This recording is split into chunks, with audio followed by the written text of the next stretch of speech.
बातमी बच्चू कडूंच्या आंदोलनाची आहे। शेतकरी कर्जमाफीसाठी बच्चू कडूंनी आक्रमक पवित्रा घेतलाय।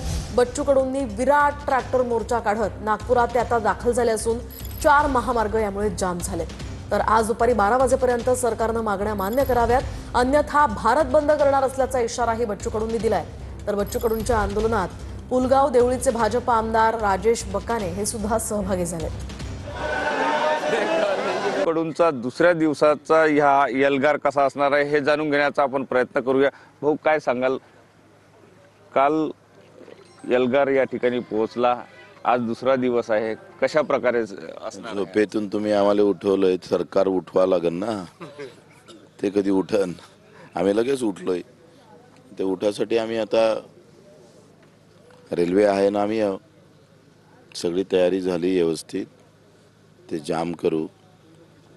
आता काही लोक आहे, आम्ही विमानतळावर जाऊन येतो म्हणे, थोडा फेरफटका मारून सगळं बंद करणार आहोत आम्ही। मुख्यमंत्री या भूमिकेत पहिल्यांदा पाहतोय मी। एवढं सगळं आंदोलन चालू असताना एक शब्द सुद्धा मुख्यमंत्री बोलायला तयार नाही आहे। शेतकऱ्याचा एवढा राग आहे त्यांना वाटतं शेतकरी नसायलाच पाहिजे, इथे फक्त व्यापारी असले पाहिजे, ते मोठे व्यापारी, छोटे नाही।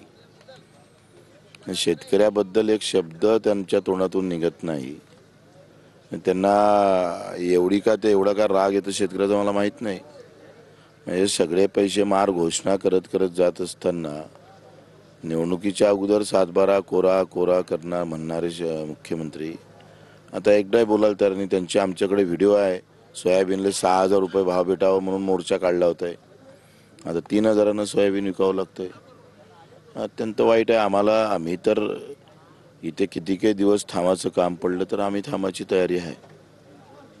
सरकारनं परीक्षा घ्यायचंच ठरलं असेल आणि अशा पद्धतीनं आंदोलन काल मगा काही पोलिसांनी प्रयत्न केला काही कार्यकर्त्यांना बाहेर काढण्याचा, असं कुठं एक जरी झालं ना तर आंदोलनाचं रूपच बदलून जाईल।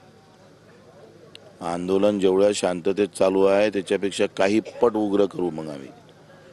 आता आजच्या दिवसामध्ये नेमका काय असते हे दिवसभर पाहण्यासारखं राहणार आहे।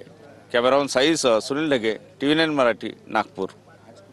सरकारपर्यंत भावना असं आहे की बच्चू भाऊ ज्या प्रमाणामध्ये या ठिकाणी अनेक वर्षापासून लढा देऊन राहिले, ते शेतकऱ्यांसाठी असणारा लढा आहे। आणि मी सुद्धा शेतकऱ्यांचा पोरगा असल्यामुळे आमदार नंतर आहे, पहिले शेतकऱ्याचा पोरगा आहे। मी विधान भवनामध्ये मागच्या वेळेस शेतकऱ्यांच्या भावाबद्दल बोललो होतो आणि येत्या हिवाळी अधिवेशनामध्ये नागपूरला शेतकऱ्यांच्या भावाबद्दल आणि कर्जमाफीबद्दल सुद्धा बोलणार आहे। पण या ठिकाणी मी तुम्हाला सांगू इच्छितो की मी शेतकऱ्यांच्या या कर्जमाफीच्या आंदोलनाला जाहीर पाठिंबा देतो, काही विषय नाही आहे। सरकार तुमचं आहे, तुम्ही पाठिंबा देता आहे, मग सरकारशी 100% बोलू ना आम्ही, काहीच विषय नाही आहे। अरे ज्या शेतकऱ्यांच्या मतावर आपण निवडून आलो त्या शेतकऱ्यांसाठी आम्ही बोलणारच आहे। त्या शेतकऱ्यांनी आम्हाला आमदार बनवलेला आहे, त्याच्यामुळे विषय नाही आहे। 100% आम्ही देवेंद्रजी मगा रेंज नसल्यामुळे ते बोलू शकले नाही। मी देवेंद्रजींनाही फोन लावला होता, पण रेंज नसल्यामुळे आवाज येऊ शकला नाही। मी शेतकऱ्यांची व्यथा ही सन्माननीय या महाराष्ट्राचे मुख्यमंत्री देवेंद्रजी फडणवीस यांच्यापर्यंत 100% पोहोचवणार।